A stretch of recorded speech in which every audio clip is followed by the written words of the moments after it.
ابن عطا فرمایي وکم سړي چې په ځمانه دا خبره لازمه کړه چې محمد رسول الله د سنت ادب وکوم الله بدله په دې ځل کې نور اخلاص کې علم ابن عون دا یو محدث درس خلکو له کوي یو ملګری او شغه پنسل تراشلو وې د شور باندې نظر ورغه د رسول الله د حدیث د احترام د وجنه دومره غوسه شو چې ایوه مې شوی د ملګرو له درسونه ویلي زه تاسو له محمد رسول الله خبره بیانوم تاسو په دې وخت کې له پنسلونه پاکوي قلمونه پاکوي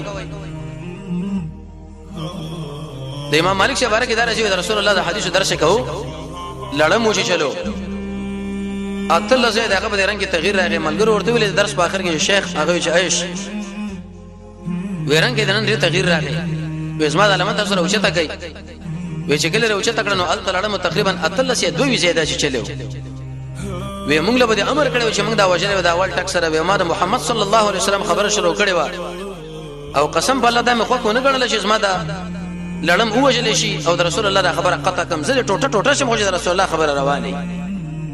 دایو به سختانی بارک اداره راځي وې شکل باغنه دی حدیث پختنه چا وکړه چې ویل قال رسول الله و عيسى به وشي به بیراله او دومره زیات به وژل چې ملګرو ویل چې کاش مو خو دنه بالکل دی حدیث پختنه نه وکړي دا محمد رسول الله په دینو یادول باندې څومره دردمن شو ځکه مینه وسره و د زړه مینه زموږ وسوسه کاسه کاغذي او د شبي مینه دي الله په دې شبه یادو رسول الله په دې شبه یادو اس بالکل موږ تغییر نه راځي ان شاء الله دا خبره به ذکر کو چې صحابه په قران او سنت اوریدو هغه کې به انقلاب راتلو دا مونږ کې ولې ناراضي او په کومه طریقه مونږ انقلاب راشي دې درسونه ورس ان شاء الله به باندې مستقره خبره ای د الله په